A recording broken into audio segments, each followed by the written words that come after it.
Good morning, everyone. I hope you can hear me well. My name is Bulcsú Hunyadi from Political Capital, which is a think tank based here in Budapest, Hungary.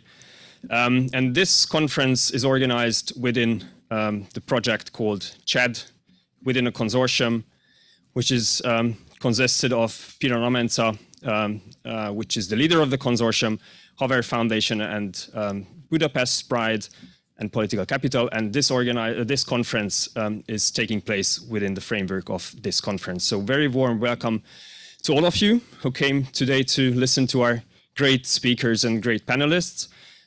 We very much hope that you will enjoy the discussions and also that you will participate in the discussion.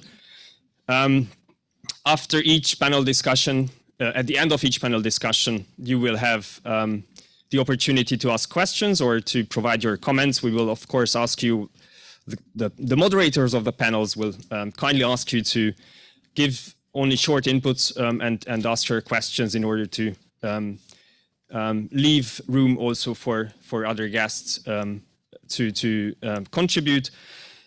But we look very much forward to your engagement, to your contribution, and there will be also 2 breaks, a lunch break and a coffee break, where we very much hope to continue the discussion that we will begin within the panels and the keynote speeches. You know, hate speech is, of course, a very complex issue. We would not dare to say that we will cover all the aspects, but we very much try to cover as much as we can within the day conference. So we will have 4 main topics on our agenda.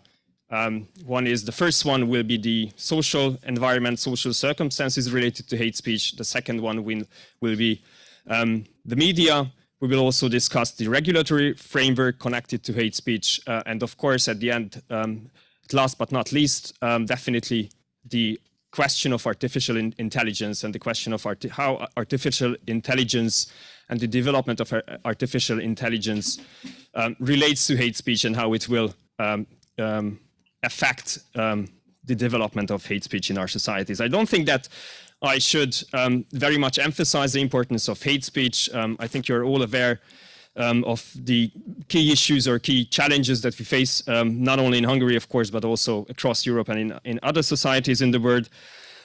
So I will skip that and leave room for our keynote speakers and panelists to elaborate more on that.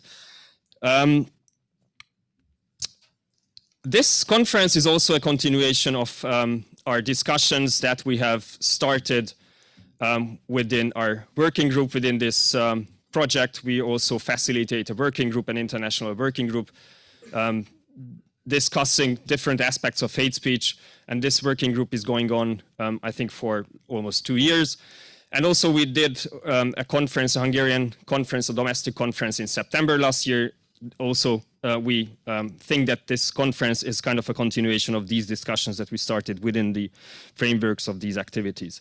And at last, again, I would like to thank our project partners, Phiren Amenca, Haver Foundation, and Budapest Pride, and especially I would like to thank our colleagues, or my colleagues, especially Vera Zonták, who was the main organizer of the conference, but also supported by Zsuzsi Kellen, who is at the back of the room. They work both at Political Capital. So welcome again, everyone, and I wish you interesting and enlightening discussions. And I give the floor to Erzsébet, Szalayné, Sándor, who is I'm sorry, I have to read it because it's a very long title, Deputy Commissioner for Fundamental Rights and Ombudsman for the Rights of National Minorities in Hungary. And her welcoming address will be followed by Daróczi's welcoming address, who is representing Phiren Amenca. Thank you.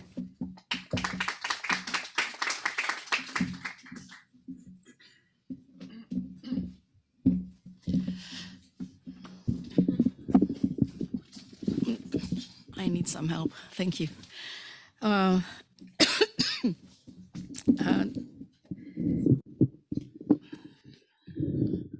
Yeah, well, that's always the first step, somehow to have the possibility to speak and to reach to this microphone. Well, dear Bulcsú, dear organizers, dear experts and participants, I'm delighted that a few months after the highly successful conference Hate Speech in Hungary, which was unanimously welcomed by the professional community, we can meet again and share our professional experiences, now with a broader focus and with the involvement of the international professional community. Unfortunately, as it is clear for all of us, the subject remains topical. As a minority ombudsperson, I have witnessed the worsening of social problems in many areas in the last few years. The increase in housing and education segregation cases, the changing nature of welfare complaints, and the intensification of personal and intergroup conflicts are a burden for me and for the country as well, but above all, for the affected persons.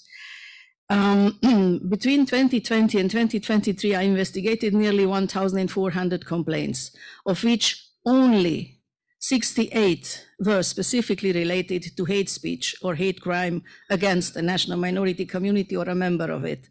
This represents nearly 5% of the total caseload, which seems to be negligible. However, 9 key technical papers, general comments, have been produced on these cases, in which I have spent a total of nearly 300 pages trying to convince legislators and the law applying bodies to move towards a more effective and people-oriented system and instruments. The professional papers deal with both the deteriorating quality of public discourse that fuels prejudice, racist and anti-Semitic hate speech online and offline, the use of banned authoritarian symbols, and the vandalization of community-affiliated memorials and monuments. And unfortunately, the topic has not lost its relevance today. 2 new documents, one on demonstrations by extremist groups with fear-mongering aims or results, and one about current trends in hate crime, are being drafted and will be published soon in the coming period by my secretariat and by myself. My experience of these investigations clearly confirms decades of professional evidence on hate speech and hate crime, which I am sure we will hear a lot more about today. I'd like to highlight just 3 aspects that I believe are fundamental in addressing this phenomena. Ideally, in a cooperative, cohesive society without crisis, ideally, the management of this phenomena is an issue of social psychology and thus a function of the long-term shaping of the educational, social, and cultural environment. As, if you allow me to quote Nelson Mandela, he's writing in his book entitled Long Walk to Freedom, I quote, "No one is born hating another person because of the color of his skin or his background or his religion. People must learn to hate. And if they can learn to hate, they can be taught to love. For love comes more naturally to the human heart than its opposite." End of quotation. This is why I think education and training aimed at reducing stereotypes, prejudices, and intergroup conflicts, including human rights education integrated into the curriculum, education for tolerance, consciously shaping the attitudes of the future generation, and the appreciation of teachers, artists, and NGOs who shape attitudes are nowadays a basic requirement, or they shall be, should be. Which one of both? I constantly stress the need for legislators and the law-applying bodies to show exemplary commitment and consistency in their actions and to combat any behavior that works against social peace and cooperation. Hundreds of cases send me the message that where there is good professionalism, where there are real workshops, where there is room for training and further training, where there is confrontation with mistakes, and where there is adequate management support even in difficult situations, infringements of the law almost disappear. Good public administration and the protection of fundamental rights go hand in hand. In this context, the responsibility of public actors is very high, as they can contribute to reinforcing existing processes in any direction, and by their personal examples and statements, they can contribute to raising the level of public discourse, but also to reinforcing negative trends. In addition to the above, the importance of resilient, regenerative local communities cannot be overemphasized in the field of social conflict prevention. normative conflict management, and incident detection. The role of a network of social contacts within easy reach, creating a safe environment, is gradually increasing, and the understanding of the social context and the strengthening of social cohesion rather than using legal or administrative means are becoming more and more important. The development of local communities and their capacity for renewal will probably and hopefully go beyond the effects of the current crisis and even beyond the fight against hate speech itself. I am convinced that these processes cannot be achieved without the active and committed NGOs you represent, most of you represent on the ground, as well as the local communities and the churches, oh yes, the churches that are increasingly present in the educational and social field. Alongside correct and timely professional decisions, it is therefore essential to maintain a continuous dialogue within and between professional communities. I hope that today's occasion will contribute to a smooth but resolute cooperation that will lead to more effective and people-centered legal protection for all, also when it comes to hate speech. Thank you.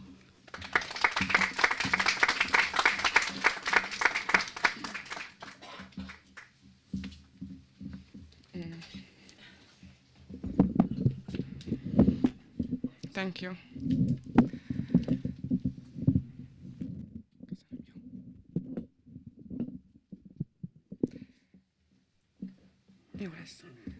Good morning, everyone.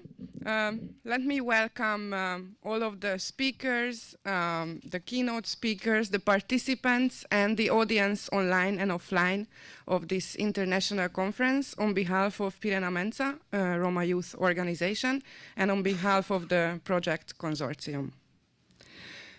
We have seen our communities experience hurt, fear, and outrage when confronted with the hateful comments and aggressive texts on the diverse channels of social media and online.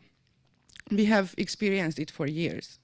The feeling of helplessness and not knowing what to do, and the will to change drove us, mainstream Roma, Jewish, LGBTQ, and migrant communities and organizations to join forces and explore ways to find solutions and to tackle online hate.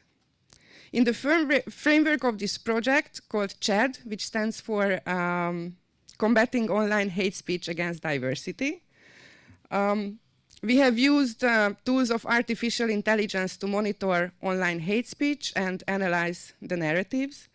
With the HAVER Jewish Informal Educational Foundation, we have organized trainings for civil society, for media workers, and for decision makers on how to avoid and how to tackle online hate speech. With Budapest Pride, we created and circulated counter-narratives through online campaigns, festivals, and local actions. And with Political Capital, we brought together pool of Hungarian and international excellent experts in order to formulate recommendations. Recommendations to all of us, civil society, educators, media workers, academics, and of course, decision makers. Because hate speech affects all of us, not only vulnerable communities, it doesn't stop at state borders and is getting worse by the day. And with the growing polarization of our societies, we must join forces, we must team up, learn from each other, share experiences, expertise, and ideas. And I hope that this is exactly what we are doing today. So let me thank all the experts, public officials, the audience for joining our quest of finding solutions and formulating responses and combating online hate speech against diversity. And let me just wish all of us a fruitful and very exciting day ahead. Thank you.